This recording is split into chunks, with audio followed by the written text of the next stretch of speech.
Hi everyone, this is Jim and welcome back to my YouTube channel. Ito na nga, Twitter post ni Barbie Fortesa. Sabi niya, Happy 13th, Barbinatics. Mahal na mahal ko kayo.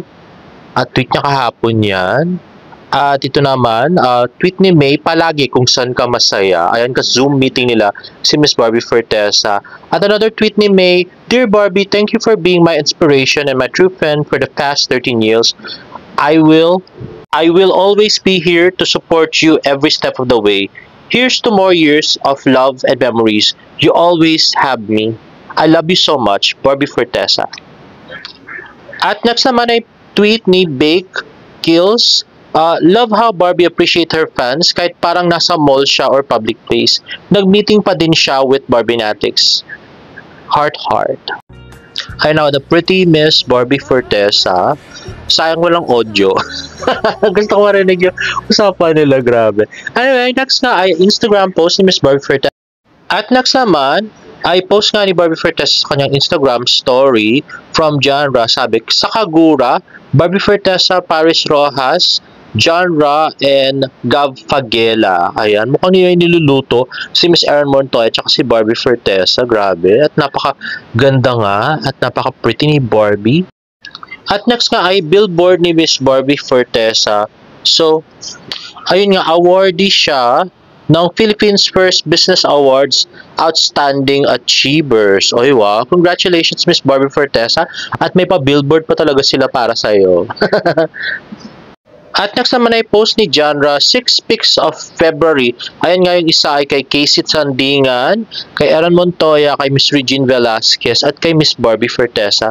At ito nga ay zinom ko, ayan na nga si Barbie at saka si Genre na nagwa-ramen. Grabe. At next naman ay post ng Bench Skin Expert. Indulge in the ultimate Polotero Revive experience where luxury meets skin perfection, powered by harmonious blend of hyaluronic and glycerol. This advanced treatment deeply hydrates, firms, and restores your skin's natural glow for a youthful and radiant complexion. Softens smooth skin, boosts firmness and bounce, fades dark spots and even stones. Timeless beauty starts here. Experience the magic of Bench Skin Expert Bolotero Revive. Book your consultation now. Ayan na nga, kung si Barbie ay Abin yon, si David naman ay Bench Skin Expert. Ay wow, parang naka-orange yan. Yan na nga, Lazada Mid-Pid Deals Shop now with Barbie Fortesa and Mighty Clean. At next ay post ni Barbie Fortesa sa kanyang Instagram, ang caption ay busy living. At ito na, napaka-pretty si Miss Barbie na close up. At ito naman, oh yan, tennis practice siya, grabe. Grabe naman, sobra kakinis ng legs. At yan na nga, si Miss Barbie, nagtakip ng mata. At ito yung sa art fair sa Ayala, Alabang. At ito naman, ay wow, bagong car, grabe. At ayan na nga, labas garter si Barbie na Calvin Klein. At Land Cruiser, uy wow, grabe. Parang bago pa lang yung car niya pero bumili na naman siya ng bago. At yun na nga.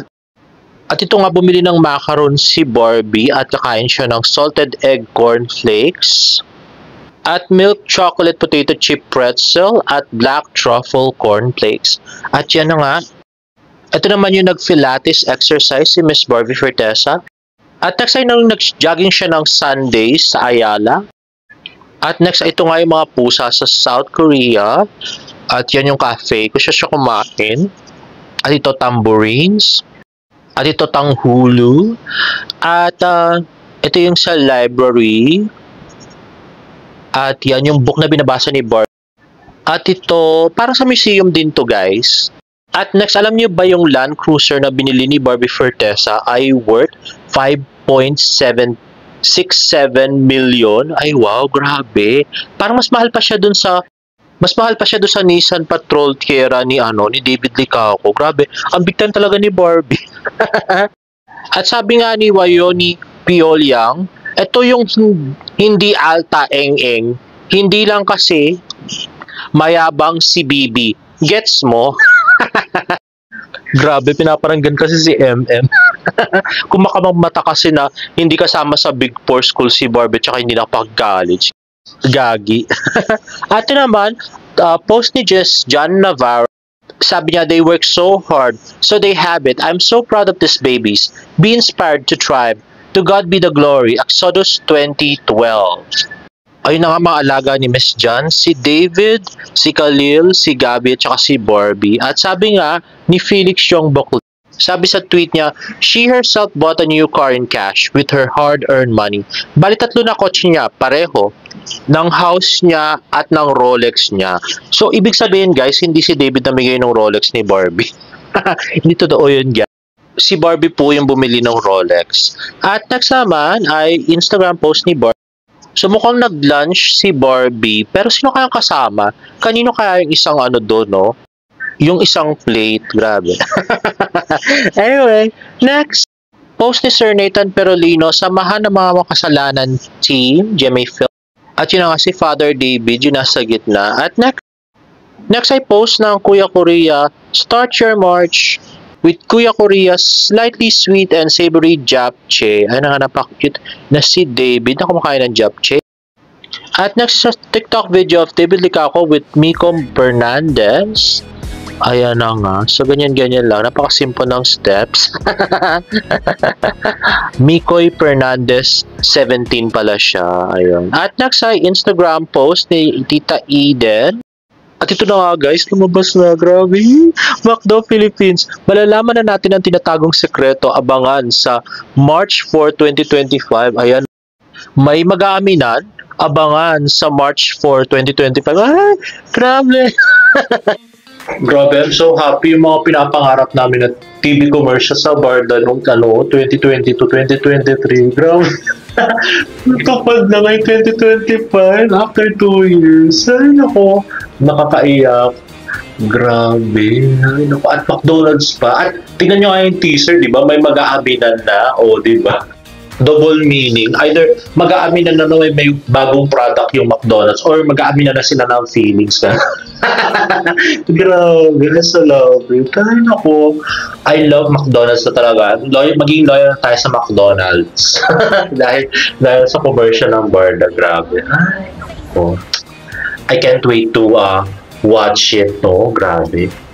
I'm super excited, guys. At ito nga yung nirepost sa Facebook ng Team Barbie Fortesa at Team David Troop. So, ayan, nagkasundo din, finally. At next nga, Instagram story ni Tita Eden na nirepost din ni David at mukhang nakakita siya ng soccer ball at pinicturean nga ni David. Kung sabi magsa-soccer ka rin, David, ha? At next nga, tumaas nga yung presyo ng Frenny ko.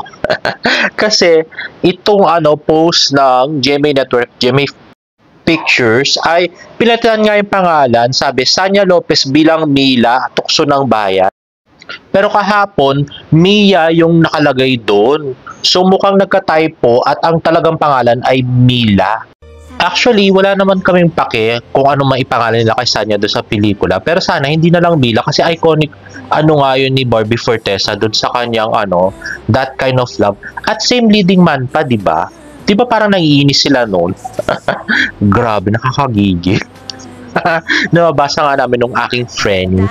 But anyway, at next nga ay post ni James Licaco sa kanyang Instagram story, feels so good to be back in the UAAP, just with a different uniform.